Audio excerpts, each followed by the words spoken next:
আমার কেউ নেই, আমি একা। আমি কেন জন্মেছি? আমার ভবিষ্যৎ কি? আমি কতকাল এভাবে বাঁচতে পারবো? মা, তুমি কেন চলে গেলে? আমি যে আজ বড়ই একা।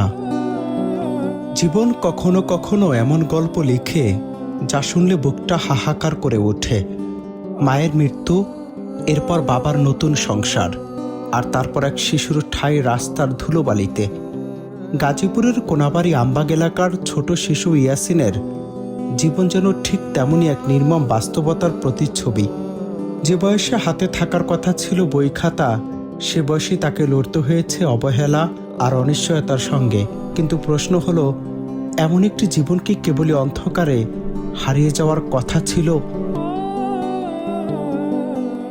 মায়ের মৃত্যুর পর বাবার দ্বিতীয় বিয়ের পর নতুন সংসারে জায়গা হয়নি ইয়াসিনের। কিছুদিন ফুফুর কাছে আশ্রয় পেলেও স্থায়ী কোনো ঠিকানা জোটেনি। একসময় তাকে দেখা যায় রাস্তায় রাস্তায় ঘুরে বেড়াতে, একটি অসহায় ভবঘুরে শিশু হিসেবে। না ছিল নিরাপত্তা, না ছিল কোনো স্বপ্ন। কিন্তু ঠিক তখনই ভাগ্যের মোড় ঘুরে যায়। রাস্তার পাশে পড়ে থাকা সেই ছোট ছেলেটিকে দেখে গিয়ে আসেন এক মানবিক মানুষ, হাফেজ মুস্তাফিজুর রহমান। আমার আম্মু মারা গেছে, তারপরে আব্বু একটা বিয়ে করছে, তারপরে আমার ফুফুর কাছে রাইখা দিয়েছিল। তারপরে হুজুরে আমার এই না লালন পালন করে আমার পড়ালেখা করাইতেছে, 3 বেলা খাওয়াইতেছে। আমার সব বন্ধুদের মা বাবা অগরে নিতে আসে, তখন আমারও খারাপ লাগে। আমার হুজুর নিয়ে আইছে, আমি পড়ালেখা কইরা বড় একটা হাফেজ হব। তিনি শুধু ইয়াসিনকে রাস্তা থেকে তুলে আনেননি, তাকে দিয়েছে নিজের সন্তানের মর্যাদা।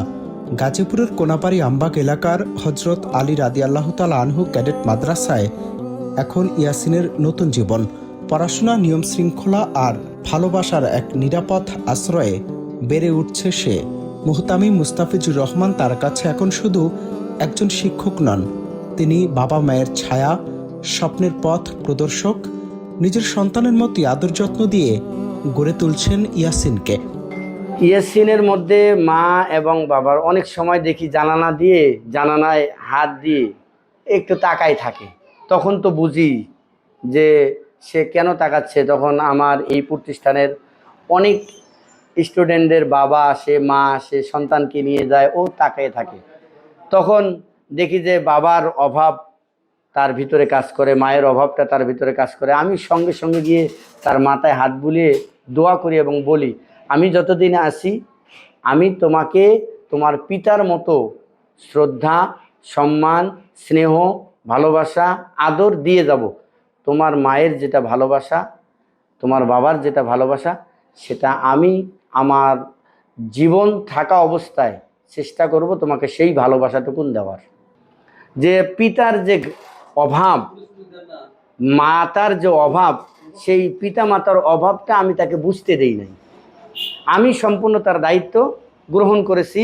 আল্লাহ তাআলা যতদিন আমাকে রাখছে, আমি ওকে যথাযথভাবে আমার দায়িত্ব কর্তব্য সঠিকভাবে পালন করে যেন ওকে হক্কানি একজন হাফেজ মাওলানা হিসাবে আমি তৈরি করতে পারি, এই দোয়া সবসময় আল্লাহ তাআলার কাছে আমি করি। তবুও কিছু শূন্যতা কখনো পূরণ হয় না।